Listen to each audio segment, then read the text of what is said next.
Hello, hello. Hi.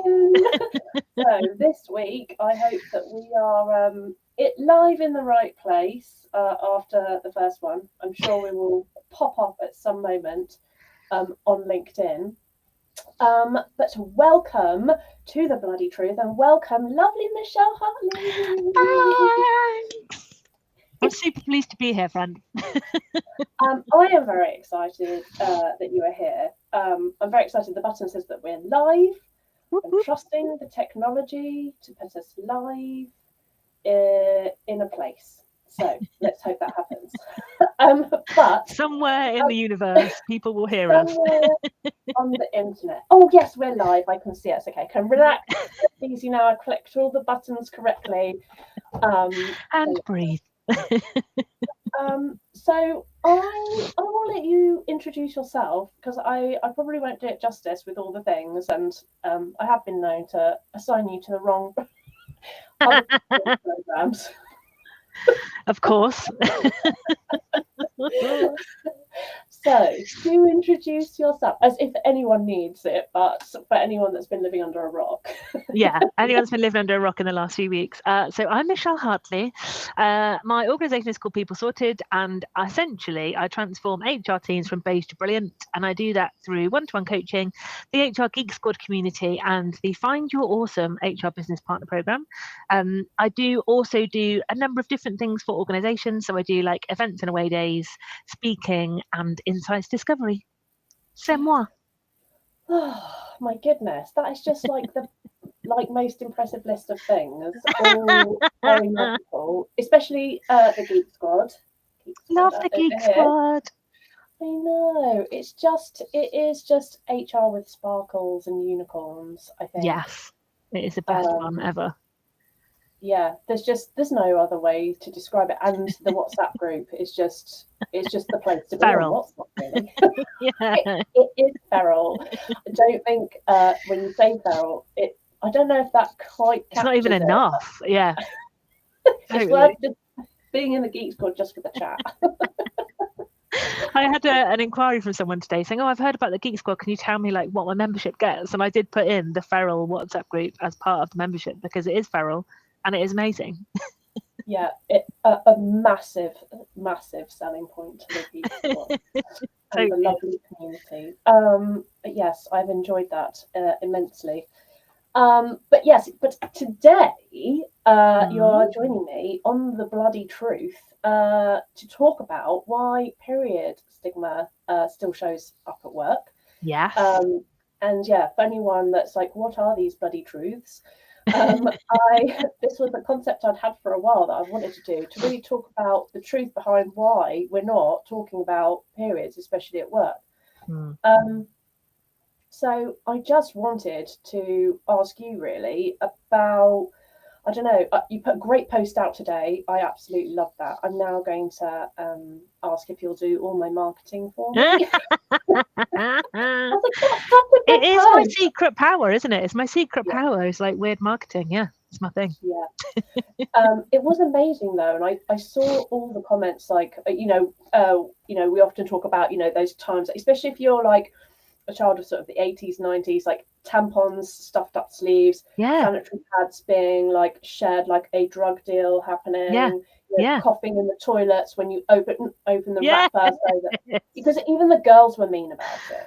Yeah, it was horrible. Yeah, awful. Yeah, and not to mention, like at my school, we had these tiny green hot pads. Like they're horrible green for a start. Oh no! They would be like, by today's standards, cheeky shorts for PE. Oh no! I mean, no! So, like having a tampon or a period. I mean, it was just like awful. Yeah, horrendous. And so we've grown up with that now. Mm-hmm. So I was just wondering, like, what did you experience? Like, to put your own question for your own post back, like, what did you experience? Yeah, I feel like I definitely, because I've been reading some of the other posts. I know when you did it with Nicole and stuff, I've been reading some of the other bits as well that have come out, but I definitely had, and do you know what, I would say I still live in some of that space where I'm like hiding any like sanitary towels or tampons or anything like that. as my nieces get older, I've started to think about, oh my God, like what if they're at our house and they start their periods? We need to make sure we've got everything in stock and everything's ready to go. And so there's lots of different bits that stick with me, really. Like, I just remember it all being really awful for me. Like, I started my period later than my friends and just felt like I was a bit of a loser because I couldn't even have a period. And then had loads of problems with period pain and really heavy periods, which, as you know, when you're at school is like the worst thing ever. Like, I don't know if you had the same. Did you have this where you were only allowed to leave lessons for the toilet if it was like an emergency? And I'd be sat there with a really heavy period and be like, this is an emergency. And I remember my science teacher saying, no, you've just had break. I'm like, miss, I really have to go. And she wouldn't let me go. And it was the most horrible thing. And then literally you're having a full panic. Because I was like, I'm not going to announce to the entire class I'm on my period and I need to go and change. I just had to sit there and be like, oh, I hope this isn't coming through to the chair. This is going to be really embarrassing. So yeah, things like that I think are really commonplace, aren't they? And I don't know that it's got any better. I mean, I saw some of the comments online this morning where people were like, it's still the same. People still sneaking like tampons up their sleeves or hiding contraband, like sanitary towels somewhere. Like, and I think it still happens, doesn't it? Well, hence you're having the bloody truth. But I think it happens often. And I think my experience around like periods has just been, it's been a really difficult part of my life in terms of having like the most horrendous heavy periods, lots of pain. I remember having to like go and tell people at school that I had period pain and I couldn't necessarily like do certain activities because I was in so much pain. And I remember like my DT teacher saying to me, oh, how are you feeling? I'm like, please don't talk to me, this is mortifying. Like, just the most horrible circumstances ever. And then as I got older, had loads of different and horrible symptoms all over again, where I had just random flooding at random times in my cycle at random points in the month, and so could never quite feel quite secure in anything that I wore or did.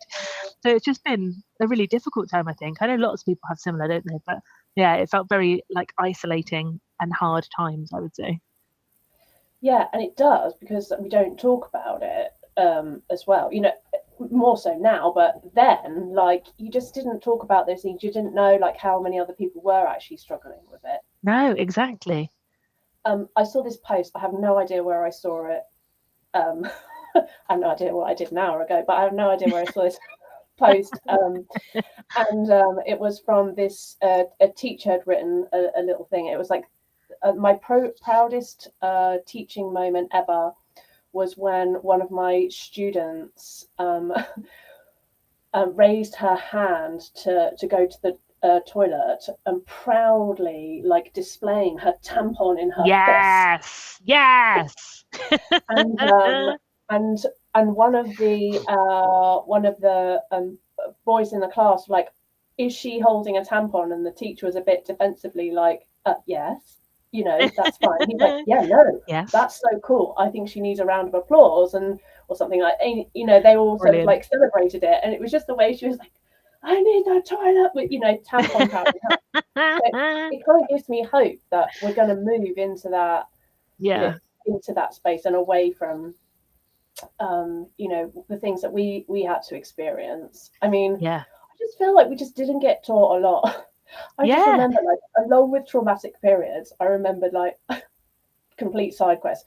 The first time I ever tried to shave my legs, I did it with Imac and then shaved it off because, you know, I'd seen, like, you literally had the worst of both worlds there. I know, because I thought that was the shaving cream. Do you know, we just didn't get told anything. No.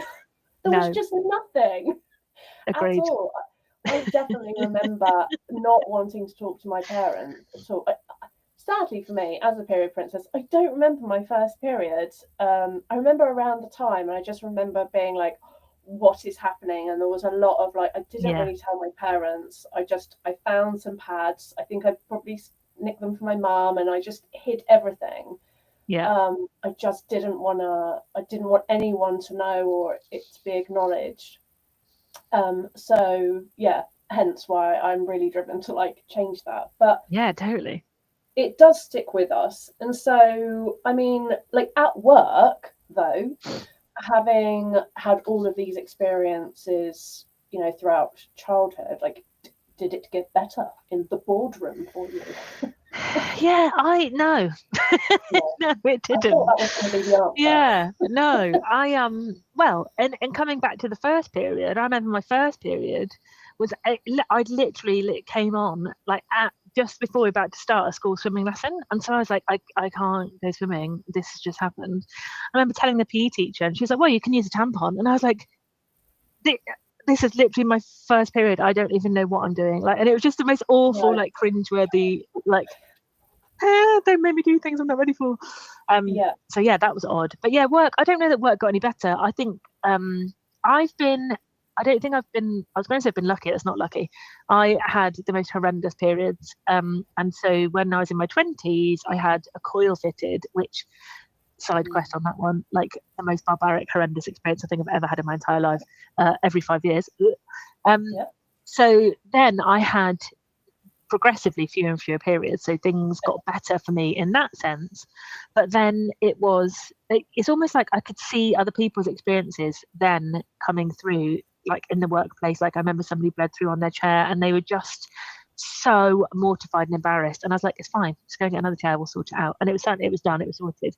But it's that kind of stuff where she's like, this person couldn't tell her boss, she couldn't tell her colleagues, she just felt so embarrassed, she just wanted to go home, she came to me with tears in her eyes. I'm like, oh, don't worry about it, it's done, just forget it, like we'll sort it out. And I just think I think for me it's more the kind of medical side of things has been much more, I was going to say impactful, but that sounds positive, but like much more negative and prevalent for me, where anything and everything gynae related for me has been an absolute battle. Like even to the point that this morning going to talk to my GP about HRT was like a battle. I was ready for war this morning.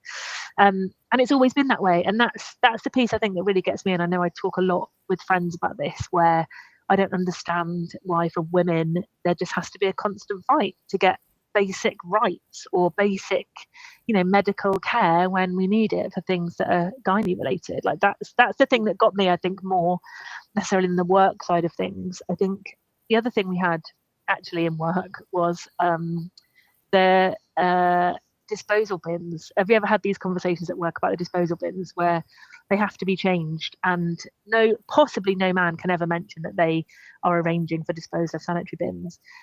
So that fell to me as the HR person. Awesome. Which was then when I realised we didn't actually have them in every toilet, and I was like, hang on a minute. So we potentially could have a queue for the third cubicle because that's the one that has a bin in it. Oh, Cool. God. Okay. And we had Yeah. like unisex toilets that didn't have bins in. And then we had toilets that were in the engineering section that didn't have bins in because only boys are engineers. Obviously. So there was quite a lot of like random, I was going to call it like misogyny, but random, not being cared for or shown up for in work, I think would be the summary that I've had experiences of. Yeah. It just made me think. I remember quite a few places I worked in like didn't have bins at all, and they were like unisex cubicles, and it's just like if you're having like a really heavy period, you don't want to put that in the waste paper bin next to the loo. No. You don't want to do that. It's not equipped. Like the little pedal bins are not equipped sometimes. Yes. It needs more. And I say this all the time. I'll say it till I'm blue in the face. They help everyone, those bins.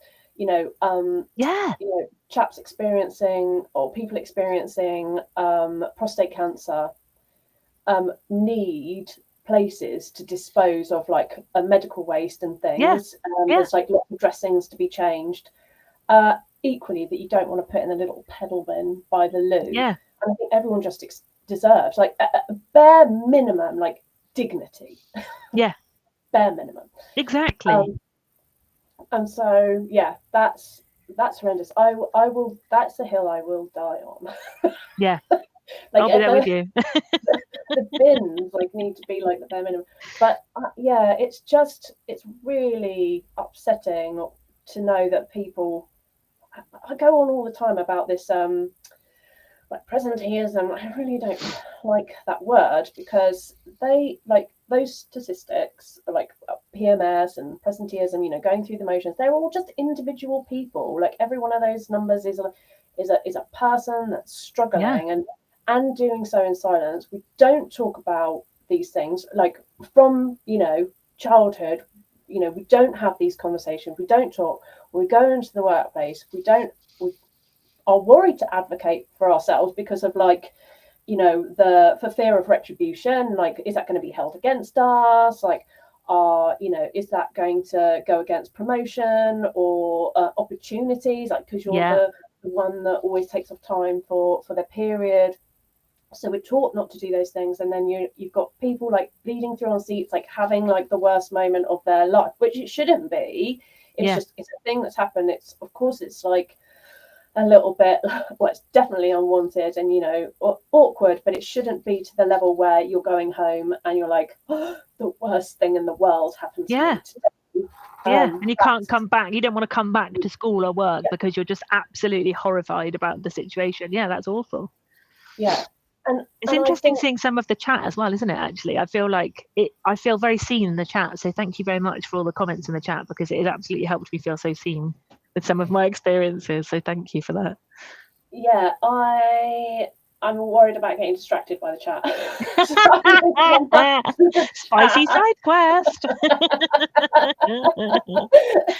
FYI, they've come to see us. They know there's going to be spicy side quest. It's fine. So spicy. I don't want to check the chat, but I'm just going to get stuck in the chat. Thank you, everyone who's here. I'm going to read it all after. But yeah, so the thing is, I think along with all those that shame are the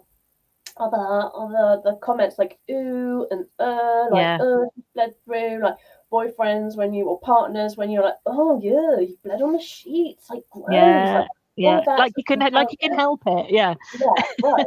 And then you get to work, and it's not, there's supposed to be boundaries because it's a professional setting. Your like well-being is supposed to be like a priority there. There's supposed to be, dignity and respect. But there's largely not. I think I'd like to think that it's largely there was, but I think that it's the exception on workplaces, not rather than the rule. I heard an awful story from a friend who was in a meeting with 4 other male colleagues. Obviously, she was assigned to write the minutes, not her job, but there she was. Because vaginas. And then they started discussing assigning a task to another female member in the organisation, and then one of them said, oh yeah, but she's been like really moody lately, and the others were like, oh yeah, probably that time in the month. And they started making a joke about her, saying, oh well, it's that, irritable, blah, making all the toxic, horrible jokes in front of this woman who's like been assigned to take them in. She's like, what is going? This is like, none of this is acceptable. Yeah. I don't know if they just forgot that she was there, but it was a bit of a old boys club kind of. Yeah. Culture. Yeah. I very much enjoyed, as an aside, the memes that have been coming out about Donald Trump and Elon Musk. Have you seen those? Where they say, because they're like backbiting and bitching about each other now, aren't they? So they're trying to like get each other in trouble. And there's been lots of memes going around of Donald Trump and Elon Musk together on a page, and it says, and they say women are too emotional to lead. Yeah. Amazing. I also, side note, I have exiled reels and things from my life recently because I'm like a squirrel chasing glitter. I just like the fast thing to focus is small. But yeah, okay, I'm gonna have to get on and watch those. But they are funny. So I know that you talk a lot about banter in the workplace, and I think this all comes under that. And I say a lot of the time, like, we need to change the language and the way we talk around periods. Anything other than period. Well, even the word period is a euphemism, really. But I mean, like, that's sort of an accepted term. Yeah. Sometimes I use the word my bleed, but it's not for everyone. Yeah. I don't mean to be intentionally triggering. It depends. I'll either say that or my period. Yeah. But when we use like euphemisms, even though they might have like a funny, be funny sometimes. When they're used against us, it certainly isn't. And then it already just compounds like a present like shame and taboo that's there. So I don't know, what is your take on banter? I know you have strong feelings about the banter. Yeah, so I have a particular product that I train out called Banter Bingo, where I encourage banter in the first half of the session and then get them to basically plot it out against discrimination characteristics in the second part of the session, with the learn being that basically everything you say is discriminatory if you're talking this kind of banter. So I think there's something about, I always say that banter is funny until it isn't. And what's funny today might not be funny tomorrow. What's funny tomorrow won't be funny today. And particularly when we think about banter and stupid, I don't even think it's banter, stupid comments about periods. I just think it's sex discrimination. It's discrimination. It's like, I don't know why we're doing it. I don't know why it's still a thing. I don't know why we're so immature that we have to be like, oh, you're on your period. No. F off is what I would normally say. And and I also think, like, that whole people not realizing, and I say people, I probably mean men, but let's say people not realizing like the impact of a really heavy period, the pain you'll be in, how you'll be feeling, the fact that, like, I used to sit at work with a hot water bottle and I'd just be in absolute agony, and I'd still be there and I'd still be showing up and I'd still be exactly the same, and God forbid anybody questions any of it. Like, and nobody really understands or in my experience that I've had, understood or empathized with that situation, and how difficult it really was just to show up as a person that bleeds in the workplace. Like, it took a massive amount of effort and energy, and it the same expectations, and I know you talk about cyclical living, but the same expectations of me to do something at day 1 versus day 20, and I would be wrecked. I would be absolutely wrecked. And so I think and I know you do a wonderful job of this, but there's something to be said about decent education for everyone about how periods work, what happens, how people show up with it, what it needs to be. But I just think it's so important. I'm just looking at Serena's comment, bin the bants. Bin all of it. I mean, essentially it's just a way to kind of insult someone to their face. It's horrible when you, I don't know, just wrap it in like a sort of humorous way, like I don't know if you've ever been on the receiving end of banter, because sometimes I don't get it. Also, I mean, or it takes that's the best response. The best response is to be like, "What? I don't really understand it," and make them explain it, because then you're like, then they just die, and it's brilliant back. So keep with that.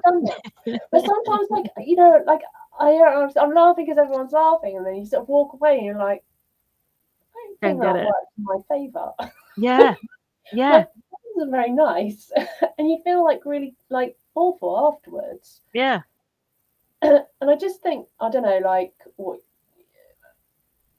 I don't know to say why it still happens. I do think there's this sort of hangover, that it was socially acceptable to do that when we were younger. I think it's dying out, but maybe that it's just this hangover that it's still acceptable to say that now. I mean, my lovely partner, he once had the misfortune of saying on the blob, oof, he got a lecture.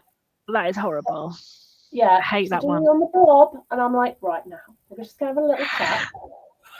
He's never done it again, ever. Good learn. He will say period. But I don't think he even realised, like, that there was like this, like, that it compounded that stigma and taboo that that I'm trying to work against. I think going forward, like, that's just what we need. Like, that's basically what I do. I go in and change that conversation, but we need to be having it everywhere. Like, everyone needs to be doing it. Like, it can be so awkward to call someone out, and like, nobody likes to be called out either. I mean, and to do that so in a way that's public or humiliating in any way is just going to make someone double down, and I don't think it really works. But just even to say, I've found this helpful, or found this alternative, it's been helpful for me, actually, it might be interesting for you, and just being able to stamp that out, or to stop using those like euphemisms ourselves, or to not laugh when it happens, and it just explain why that's not okay. I don't know. What do you think?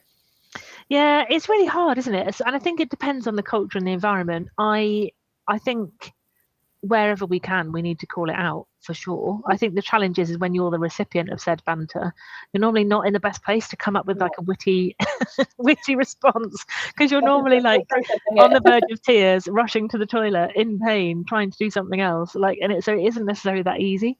But I do think I've seen a lot more, and I know Kirsty's dropped it in the chat, but I've seen a lot more about having freely available and visible like period products. So like at Wellnergy, for example, they had a whole table of period products, sun cream, after sun, hand gel, like loads of stuff. And it was just such a really nice, almost like relief to see it there, and just have something so visible and present and available was wonderful. And I think, in my last corporate, we didn't have freely available period products, but we did have like the vending machine. But then of course you go to the vending machine, you're like, who has 20p's nowadays? Who has like cold hard cash and 20p or whatever it was to like use the machine?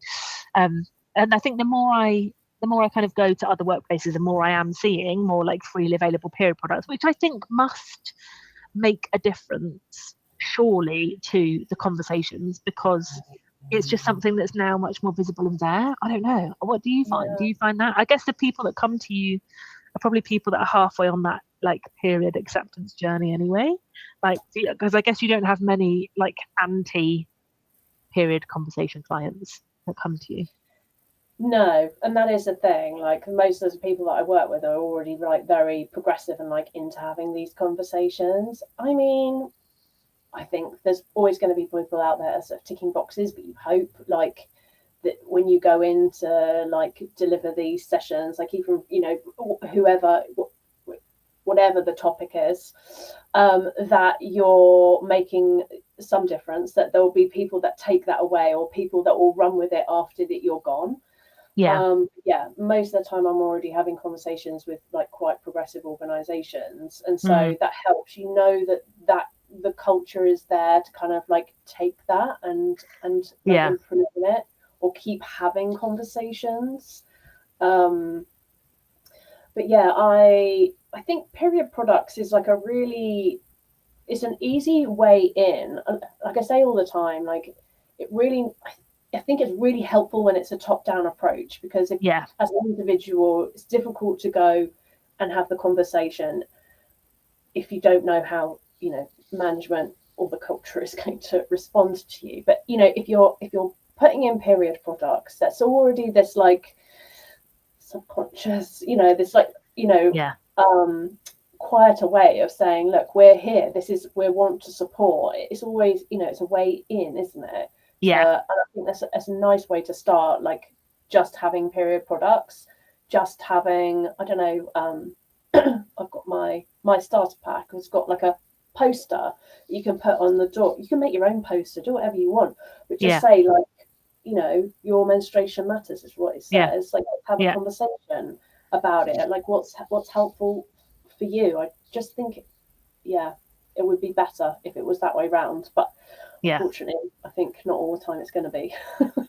And I think that's the thing, isn't it? Like organizations that come to, same for me, like come to me for banter stuff or come to you for menstruation conversations, they're already partway there. They've already recognized that they're not doing something, or they recognize that there's a gap. And I think the challenge that we've got is all of those other organizations over here that are in that kind of happily ignorant space and continuing with their ridiculous banter, and so that's where it feels really hard for me, and I guess you feel the same, but it feels hard then to feel like, I'm never going to change the world if there's always these companies, organizations, people over here that just aren't interested in doing anything to make people more comfortable at work, or giving people a greater level of dignity at work, or whatever. I think that's where I get, maybe I'm just getting too maudlin, like I just feel like that's the bit where you're like, I can't change everybody. Like that's the challenge, isn't it? It's people that come to us will already know that there's something that needs fixing, if you like, and it's the other people almost that you want to get to. But then that's where these conversations have value, isn't it? Because somebody somewhere will see this conversation and think,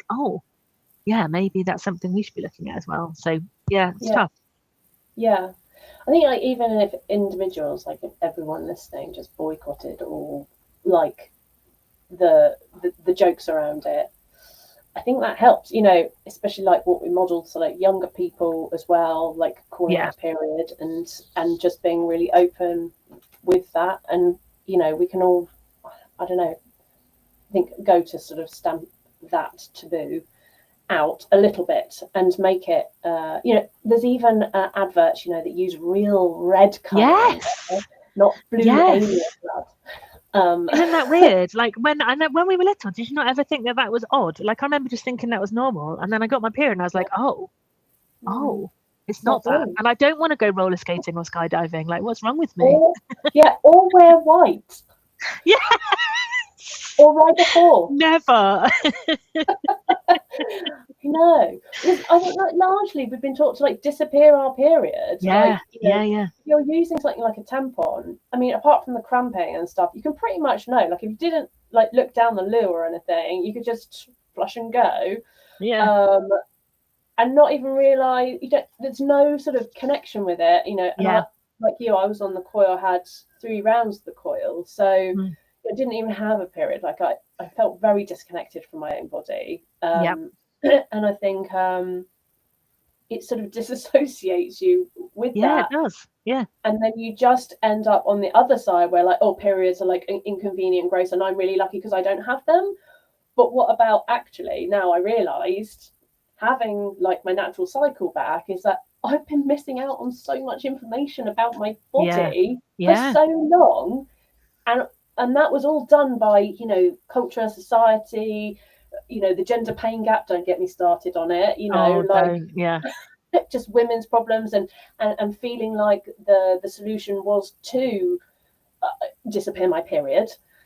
And I just, and that's genuinely what happened for me. Is I had horrible heavy periods when I was younger. The solution when I was like 16 was put me on the injection, which did disappear my periods. And then I got to this place in my 20s. I was like, well, this doesn't feel right. This isn't like, I feel disconnected from my body. And I remember my GP like looking at me absolutely incredulous because I was feeling disconnected and just it didn't feel normal to me to not have a period. So then I came off the injection and then again had the most horrendous periods, difficult times, massively challenging.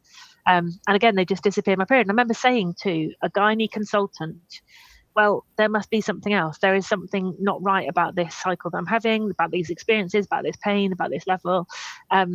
What can we do? Well, you can have a coil. I'm like, but that doesn't solve the problem. But they're like, well, it does because you won't have periods. I'm like, but that's not. There's an underlying issue here, and we need to know what that is. Didn't care. They just didn't care. Coil was the answer, and that was it. Oh my goodness, it's horrible, isn't it? It is. I'm just aware of time because I said these were going to be short, and I knew we would have so much. We knew we were going to run over. Yeah. So there's a question that I really wanted to sort of finish like these calls with, which luckily I looked up earlier because I forgot what it was. Of course. Oh, brain. We haven't even started on like the whole thing when you get to perimenopause. It's a whole other subject. We need a whole another one on that.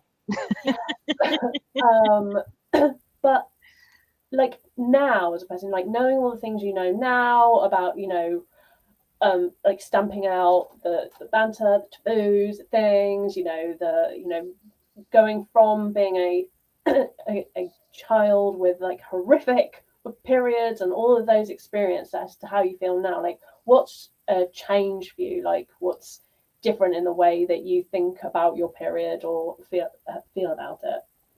Yeah, I think for me, and certainly this is since I've been hanging around with you, actually, is thinking about a period as being much more than just the week that you bleed, or in my case, the 20 days that you bleed.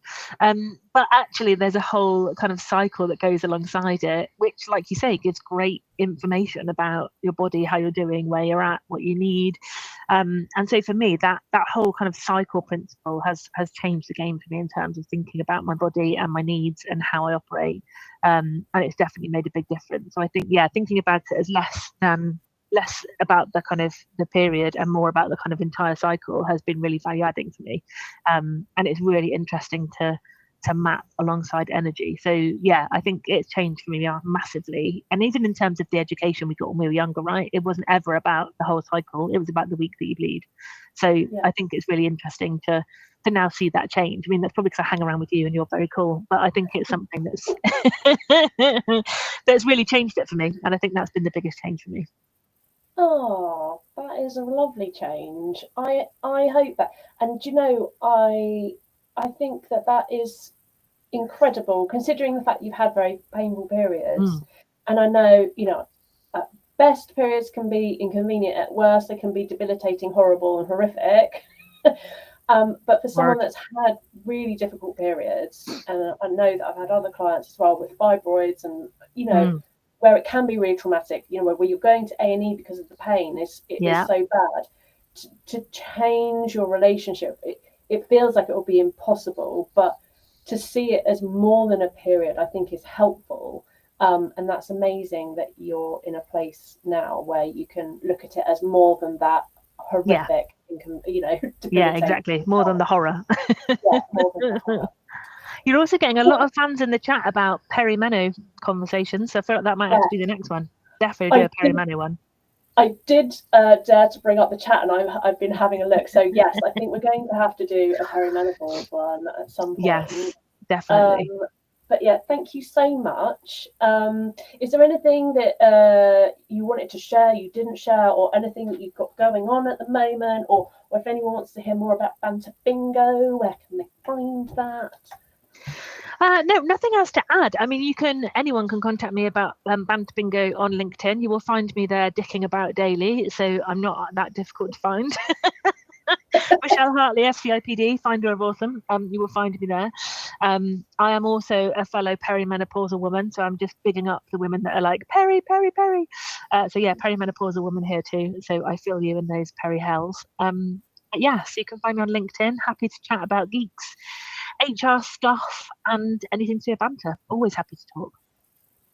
Well, thank you very much. Thank you for having me. It's been brilliant.